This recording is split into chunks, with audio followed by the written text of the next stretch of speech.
Bang Nuim? Waalaikumsalam warahmatullahi ta'ala wabarakatuh. Apa kabar? Alhamdulillah, nampaknya ini alam luar biasa sekarang ini ya Bang Nuim ya. Di Amsterdam itu salju sedang turun. Biasanya sudah habis sekarang ini ya.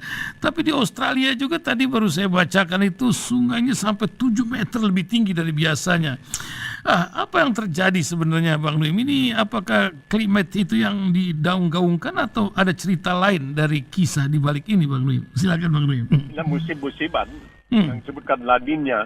La Niña ini katanya di Amerika bilang sudah berakhir, tapi tiba-tiba di California Selatan yang biasanya tempat orang berjemur-jemur badan karena matahari begitu sering, boleh dikatakan terbit dan bersinar, tiba-tiba juga turun salju dan lain sebagainya.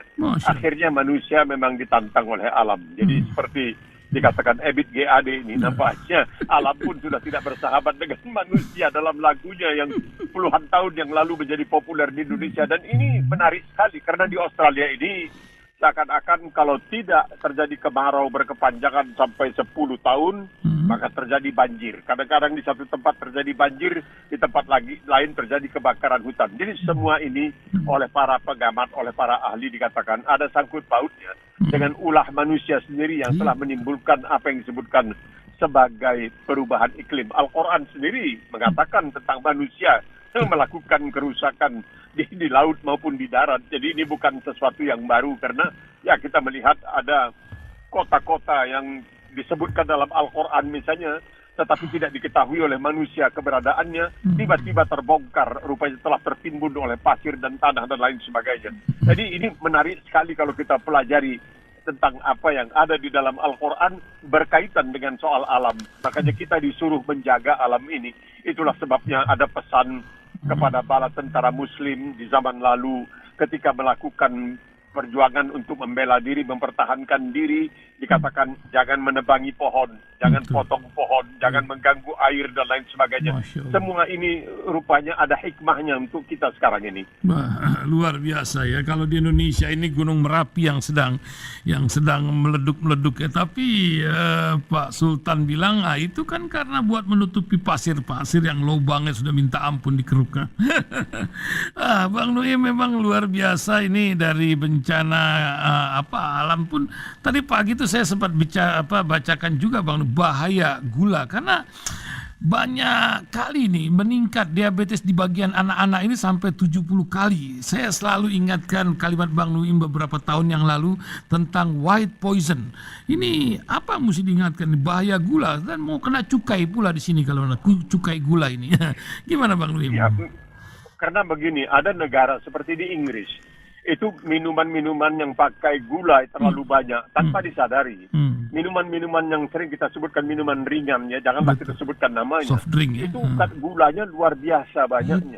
Gula itu sebagaimana banyak hal, kalau sudah kebanyakan itu bisa menimbulkan bahaya. Mudaratnya lebih banyak daripada manfaatnya. Dan ini memang dikatakan sampai di Australia ini kemudian timbul suatu ungkapan pure, white, and deadly. Artinya murni, putih dan mematikan. Nah ini dia, ini gula ini terlalu banyak juga tidak bagus.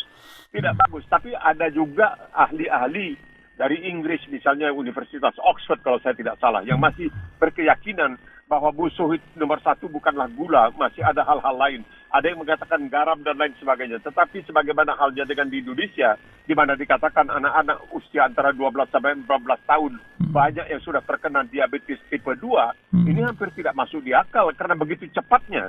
Kenapa sampai begitu cepat mereka bisa terkena diabetes? Nah, tentunya ada masalah di dalam makanan kita.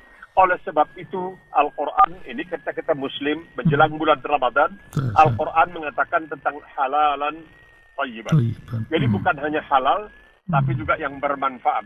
Nah, Rasulullah mengingatkan, makan sebagaimana kamu harus makan, sepertiga untuk isi perut kamu, sepertiga air, sepertiga udara. Makan sebelum lapar, berarti sebelum kenyang. Nah, ini terbukti ketika misalnya Mahathir Muhammad ditanya oleh wartawan asing, bagaimana saudara pada usia 93 tahun masih bisa terpilih menjadi Perdana Menteri dan saudara kelihatan sehat walafiat segar bugar.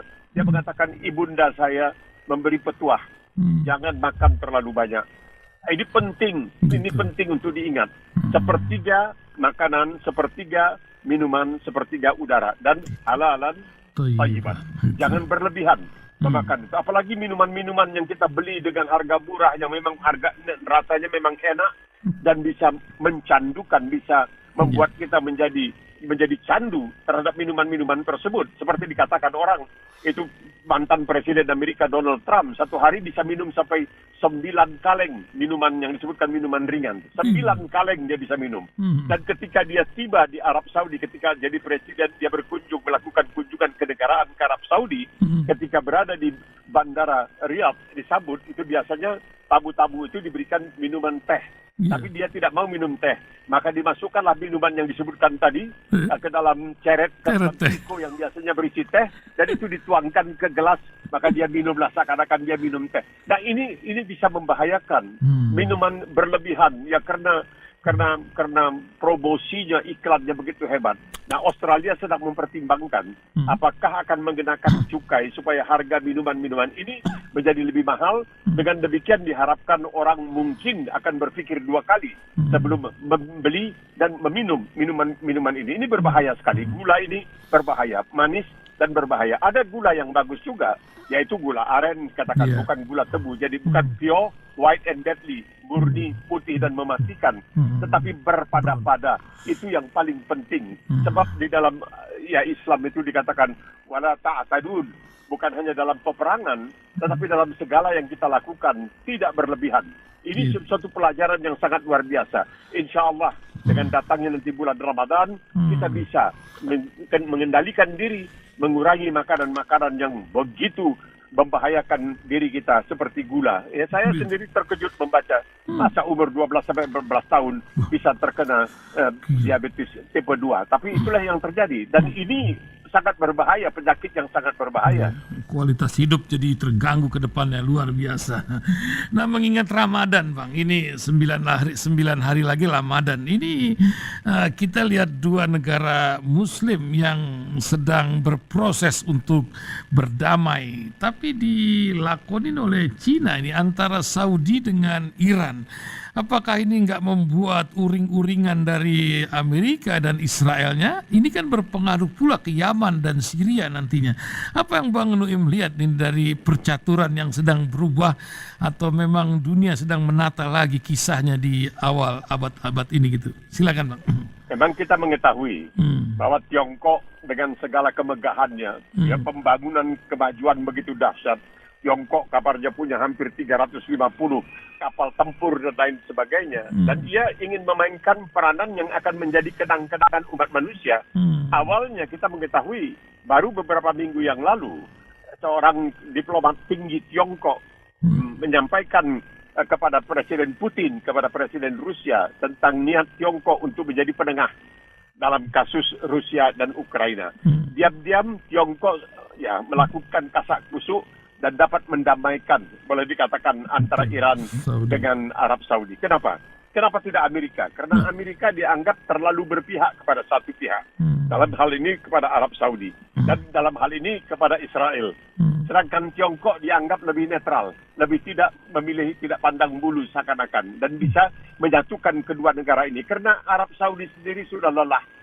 Sudah sangat lelah. Bukan hanya karena telah melakukan begitu banyak serangan terhadap Yaman, tapi tidak juga berhasil untuk mengalahkan kaum Houthi, tetapi juga barangkali hati nuraninya sudah mulai terganggu. Karena apa yang dilakukannya, serangan-serangan, pemboman dan lain sebagainya, telah menimbulkan begitu banyak korban di kalangan orang-orang yang tidak berdosa. Jadi tentunya mereka punya hati nurani, dan ini barangkali menjelang Ramadan sebagai suatu hadiah kepada kedua bangsa Iran dan Arab Saudi, kemudian terjalinlah suatu hubungan yang lebih mesra. Dan ini tentunya dikatakan oleh Arab Saudi, kami melakukannya tapi dengan tetap melaporkan hal ini kepada Amerika. Kami terus memberitahukan kepada Amerika apa yang terjadi. Nah, yang paling tidak sudi, yang paling tidak senang dengan terjadinya dalam tanda kutip perdamaian ini atau keakoran ini adalah tentunya Israel. Israel tidak akan senang sebelum Iran dihancur leburkan. Kenapa? Karena Israel punya semacam pandangan bahwa Iran ini adalah satu-satunya negara di Timur Tengah yang dapat menghadapinya. yang betul-betul berani dan dapat menghadapinya. Dan itu Israel itu ingin kalau Iran ini dihancur leburkan. Tidak mengherankan kalau nanti sekiranya bisa terjadi sesuatu di Israel, maksud kami di Iran. Ini mungkin saja terjadi karena kita tidak bisa anggap enteng terhadap dinas intelijen Israel yang disebut dengan nama Mossad yang punya kemampuan sangat luar biasa. Ya, jadi mereka bisa melakukan hal-hal karena selama ini mereka mencoba untuk melirik, mencoba untuk menggait agar Arab Saudi mau masuk ke dalam kubu Israel sebagai negara-negara Sudan, kemudian Emirat Arab dan yang sangat tentunya membuat Iran menjadi uring-uringan ya. Karena memang masuk akal kalau mereka tidak senang dengan apa yang terjadi karena mereka mengetahui Israel tidak ingin ada saingan. Israel itu adalah negara yang melanggar hak asasi manusia, yang melanggar hukum internasional dengan membuat peluru-peluru kendali nuklir, dengan moncong-moncong nuklir atau istilahnya ulu ledak nuklir. Israel punya semua ini, tapi tidak ada umat manusia yang bisa berbuat apa-apa. Karena apa? Kalau Amerika kemudian menegur Israel, maka Israel akan mengatakan berapa banyak penduduk pribumi Amerika, yaitu bangsa Indian yang telah kamu habisi. Dan Amerika tidak bisa menjawab, karena Amerika memang punya beban dalam hal ini. Jadi kabarnya Nazi pun di zaman Jerman dahulu pernah mengatakan kepada Amerika, kamu jangan soalin. Kamu sendiri telah melakukan pembantaian yang sangat luar biasa terhadap penduduk pribumi Indian. Kamu berikan selimut yang ada bibit-bibit penyakit dahsyat di situ, penyakit menular. Sedangkan katanya selimut yang biasa dipakai oleh orang Indian yang diperoleh dari binatang bernama bison, itu kamu habisi bisonnya. Sehingga orang Indian tidak punya kulit bison lagi untuk dijadikan selimut, untuk dijadikan pakaian, untuk dijadikan kemah dan lain sebagainya. Jadi kita melihat apa yang dilakukan oleh Tiongkok ini adalah sesuatu yang baik. Dan mudah-mudahan Tiongkok juga berhasil dalam mendamaikan Ukraina dengan Rusia. Karena ini akan dikenang orang sampai kapanpun. Ya, luar biasa. Tapi cerit ngomong-ngomong soal Israel, Bang Nuim, ini nampaknya Indonesia ini entah ya, karena mungkin banyak peneliti awalnya yang ke Israel lantas balik dan nampaknya sedang tes water dengan bola Israel yang akan masuk ke Indonesia dalam waktu dekat ini. Banyak penentangan ya. Kalau tidak salah pekan ini Majelis Ulama Indonesia akan rapat tentang ini. Apa yang Bang Nuim lihat? Saya nggak bayangkan ini. Apakah konsep Bung Karno masih berlaku dengan perembol Undang-Undang Dasar kita? Bagaimana Bang Nuim? Iya. Karena dalam tahun 57 Bung Karno pernah melarang Indonesia punya hubungan olahraga dengan Israel. Nah sekarang ini kabarnya jalan tengah yang akan ditempuh oleh PSSI adalah bagaimana kalau semua pertandingan yang dilakoni oleh tim dari Israel dilakukan di Bali. Karena dianggap bahwa mayoritas penduduk Bali bukan beragama Islam, oleh karena itu mereka menganggap bahwa barangkali karena tidak beragama Islam seakan-akan tidak punya kepentingan, keprihatinan dalam persoalan hak asasi manusia. Kita melihat apa yang baru-baru ini terjadi. Bagaimana para pemukim Israel melakukan pembakaran terhadap berapa puluh mobil, berapa banyak rumah. Itu kan pelanggaran terhadap hak asasi manusia. Seakan-akan bangsa Palestina adalah satu-satunya bangsa di permukaan bumi ini yang tidak punya hak asasi manusia. Selain tentunya Rohingya dan Uighur, ya, mereka tidak punya hak asasi manusia sama sekali. Tidak ada yang berani untuk menggugat. Kenapa? Ya, karena Israel punya dukungan yang begitu hebat dari pihak-pihak yang pernah merasa bersalah, telah melakukan kezaliman yang sangat luar biasa terhadap orang Yahudi. Ini jangan sembunyi-sembunyikan. Kita bicara sejarah. Ini bukan bicara sentimen, identitas, lain. Tidak ada itu semua omong kosong. Kita bicara tentang sejarah. Bahwa zaman keemasan umat Yahudi adalah ketika bersamaan dengan zaman keemasan Islam, Muslim. Mereka hancur setelah kekuasaan Muslim hengkang dari Spanyol. Mereka boleh dikatakan dizalimi habis-habisan di Eropa. Mereka diselamatkan oleh Khilafah Utsmaniyah dan lain sebagainya. Tapi mereka tidak pernah menunjukkan rasa terima kasih kepada umat Islam. Padahal mereka tahu orang-orang di Eropa itu sangat benci kepada mereka karena mereka dianggap telah ikut bertanggung jawab dalam komplotan melakukan penyaliban terhadap Yesus Kristus dan lain sebagainya. Yang tentu dalam Islam tidak kita percayai. Jadi ini adalah sesuatu yang hampir tidak masuk di akal. Nah kemudian sekarang FIFA yaitu Federasi Sepak Bola Internasional, mengatakan tidak boleh dicampur adukkan antara politik dengan olahraga. Jadi apa yang harus dilakukan oleh Indonesia sebagai tuan rumah? Ini adalah beban yang sangat besar sebenarnya. Jadi dicari jalan keluarnya, kabarnya adalah kalau sebuah pertandingan yang dilakoni oleh Israel akan dilakukan di Bali, karena di sana dianggap bahwa barangkali masyarakatnya tidak akan begitu peduli terhadap apa yang dilakukan oleh kita. Tidak tahu akan peduli atau tidak peduli, wallahu alam bisawab. Tapi itu pertimbangan mereka, tidak akan begitu peduli. Padahal telah terjadi kezaliman yang sangat luar biasa terhadap bangsa Palestina. Bukan saja negeri mereka telah dicaplok habis-habisan, tapi mereka sendiri pun diperlakukan dengan sangat bejat, dengan sangat buas, sangat mengerikan. Nah, sekarang ini apa yang hendak dikata?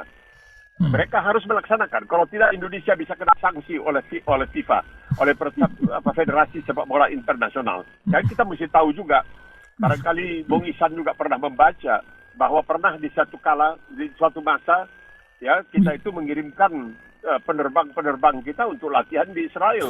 Iya, itu dia. Peneliti juga ada. Tidak banyak diungkapkan, tapi ini kenyataan bahwa kita mengirimkan tentara kita untuk berlatih di Israel. Begitu kagumnya barangkali kita kepada Israel, wallahu a'lam bishawab. Ya, luar biasa. Padahal kemarin Rusia itu tidak boleh bermain di Piala Dunia karena serangan yang mirip-mirip tentang ini juga. Bukan begitu, Bang Bim? Sama, itu dia. Kenapa Rusia misalnya dalam Olimpiade tidak boleh memakai nama Federasi Olimpiade Internasional Rusia? Kenapa tidak boleh memakai itu? Nah, tapi boleh ikut sebagai perorangan dan lain sebagainya. Ini suatu cara ya halus lah untuk barangkali menghukum Rusia dalam hal ini karena persoalan doping, ya, penggunaan obat-obat terlarang di dalam olahraga, dan sekarang ini tentunya karena persoalan Ukraina. Sekarang Israel dengan Palestina bagaimana? Israel dengan Palestina bagaimana? Apa boleh? Itu karena dikatakan bahwa memang Palestina itu tidak punya hak asasi sama sekali. Masya Allah. Luar biasa. Ingat Rusia, ingat ini Bang Nuim, ingat apa tuh, ada pasukan yang dikenal dengan Wagner.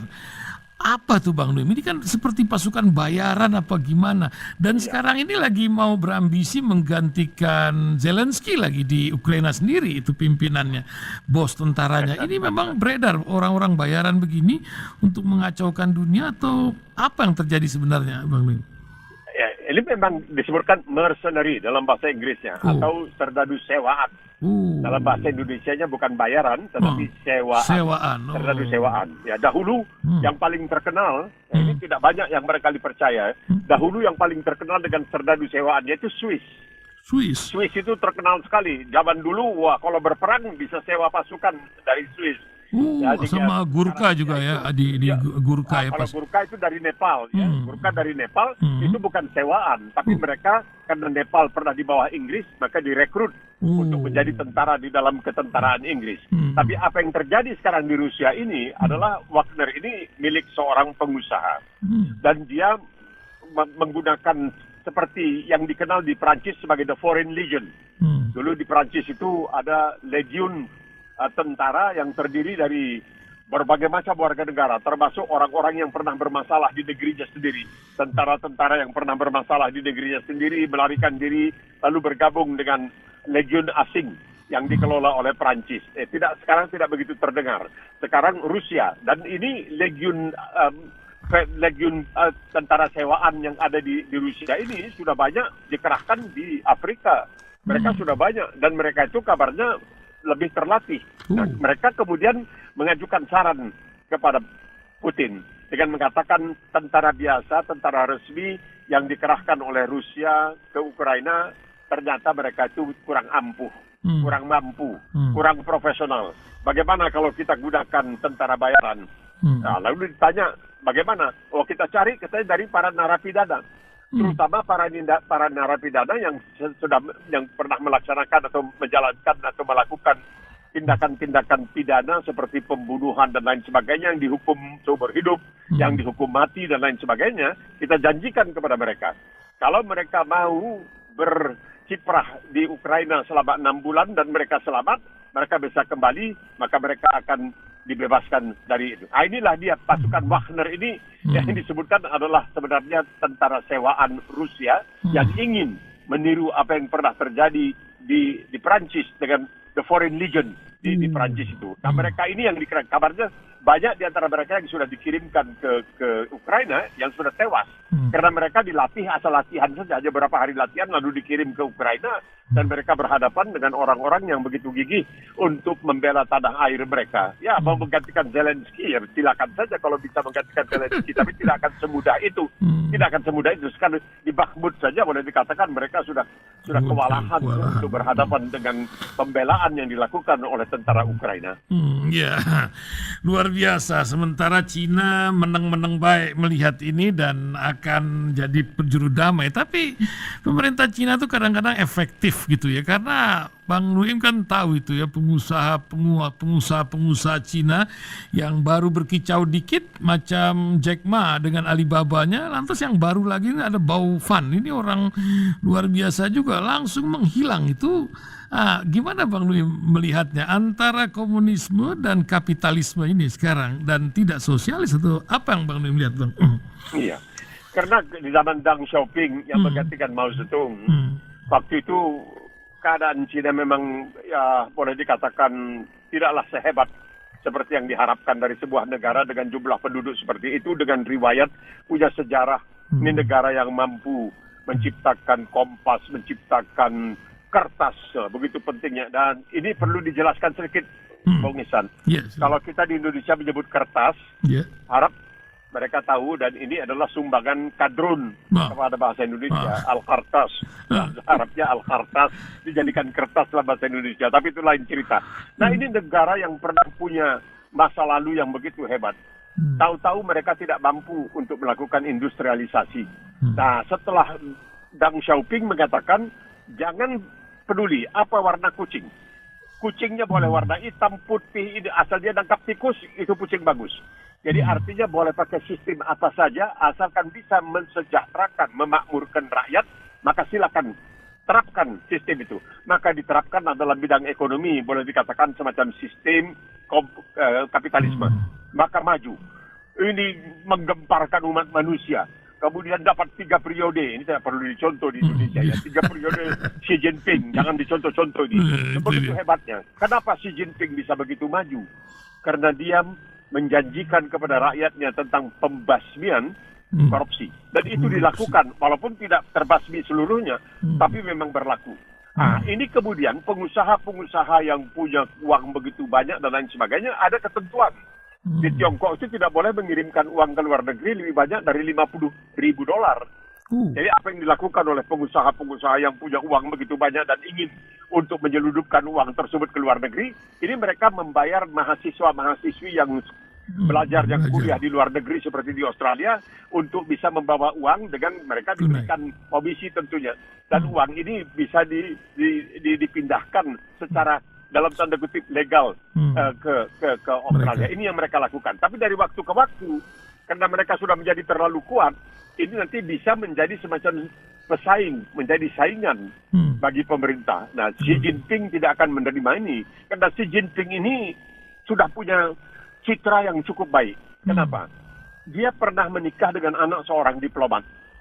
Dan ketika mertuanya waktu itu akan ditugaskan ke London untuk menjadi di kedutaan besar Tiongkok di London, di Inggris, dia tidak mau ikut. Akhirnya istrinya ya cerai. Ya, bayangkan di zaman itu bisa pindah ke London dari sebuah negara yang sedang berjuang mati-matian untuk maju, tapi dia tidak mau. Dia lebih suka bertarung di dalam negeri karena dia punya perhatian terhadap rakyatnya. Betul, namanya menjadi sangat harum. Nasionalis. Ya, dia kemudian bercerai, menikah lagi, punya anak dan anak perempuan. Jadi tempat sekolah di Amerika Serikat, tapi tidak pakai nama dia, pakai nama samaran supaya jangan ketahuan. Nah, ini menunjukkan bahwa dalam soal ilmu dia tidak pandang bulu. Ini seperti yang dikatakan oleh Deng Xiaoping. Jangan peduli apa warna kucingnya asal dia tangkap tikus. Jangan peduli apa warna universitasnya asalkan dia bisa memberikan kuliah yang bagus dan lain sebagainya. Nah, ini orang-orang kaya ini tentunya mereka ingin keistimewaan setelah mereka kaya, tetapi tidak mendapatkan keistimewaan itu di Tiongkok sekarang ini karena ketegasan dari Xi Jinping sendiri. Oleh sebab itu mereka yang tidak puas itu kadang-kadang dianggap berbahaya maka mereka ditertibkan. Dan sudah banyak, bahkan menteri, wakil menteri yang boleh dikatakan harus berhadapan dengan hukum di Tiongkok. Oleh sebab itu, mereka walau kaya sebagai apapun, mereka mesti sadar bahwa yang terpenting dan di atas segala-galanya adalah Republik Rakyat Tiongkok, bukan diri mereka sendiri sebagai orang-orang kaya. Iya, ini jadi ingat, jadi peristiwa hukum dan korupsi. Balik lagi ke negeri kita, Bang. Ini kan lagi ribut nih masalah 300 triliun lah. Ada lagi cerita satu departemen yang padat. Dulu kan sengaja lah dibikin supaya gajinya banyak. Merangkap sana, merangkap sini kan bukan satu gaji, itu berpuluh gaji pula. Apa yang Bang Nuim? Dulu saya ingat Abraham Samad bilang 30 tahun ini korupsi jadi museum. Mungkin 40. Nampaknya sekarang berapa ratus tahun kelihatannya ini. Apa yang Bang Nuim lihat, Bang, di negeri kita ini, Bang? Ini kurangnya ketegasan. Kita jujur lah, kita jujur.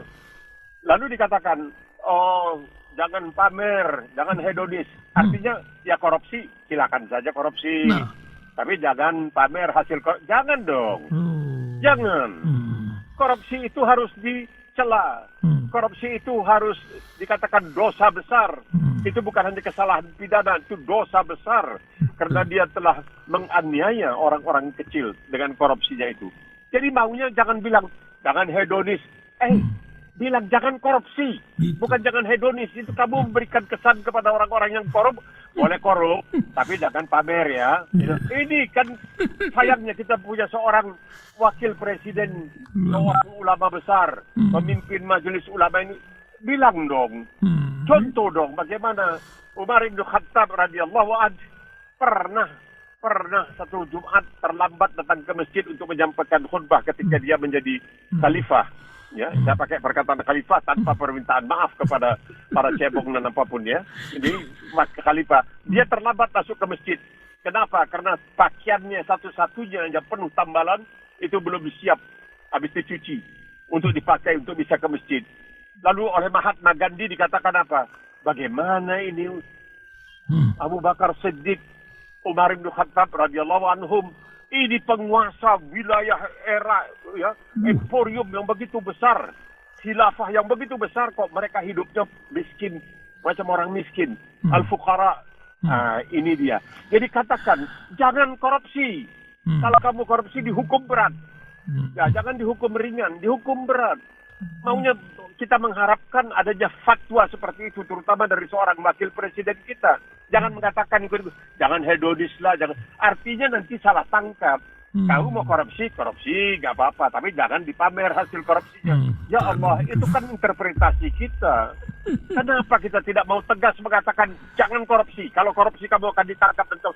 Adalah orang seperti Mahfud MD sendiri yang mengatakan. Kalau saja kita bisa membasmi korupsi di bidang pertambangan, maka kita bisa menjamin kesejahteraan seluruh warga negara Indonesia. Itu dia mengatakan dia Menko Polhukam, bukan orang kepala tanggung.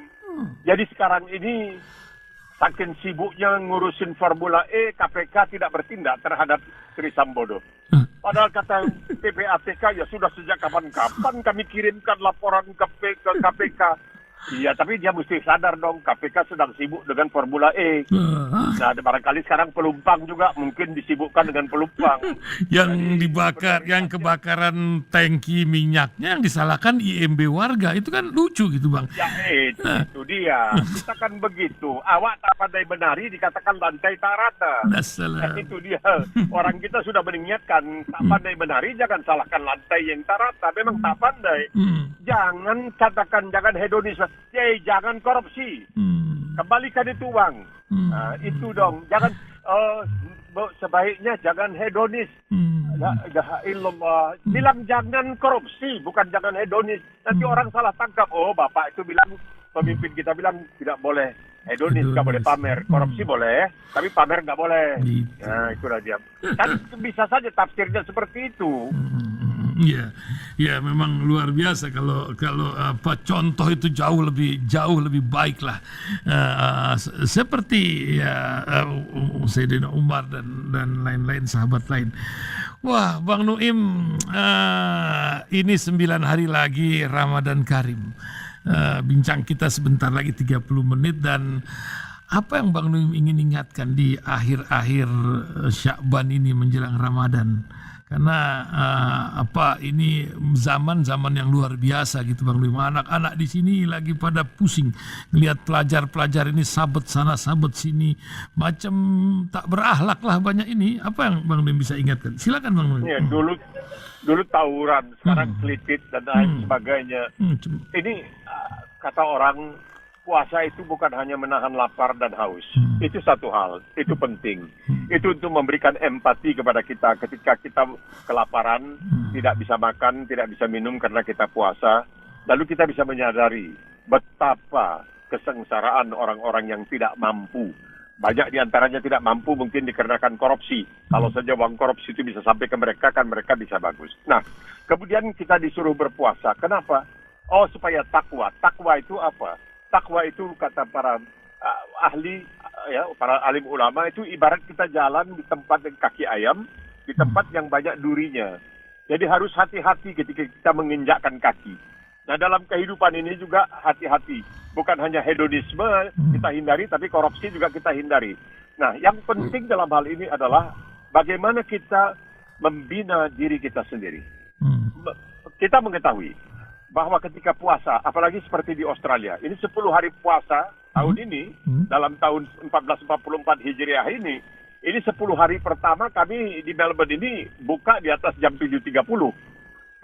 Jadi ini berat sekali puasa itu. Tapi ya insya Allah kita akan lalui. Karena kita pernah puasa ketika buka puasa jam 9.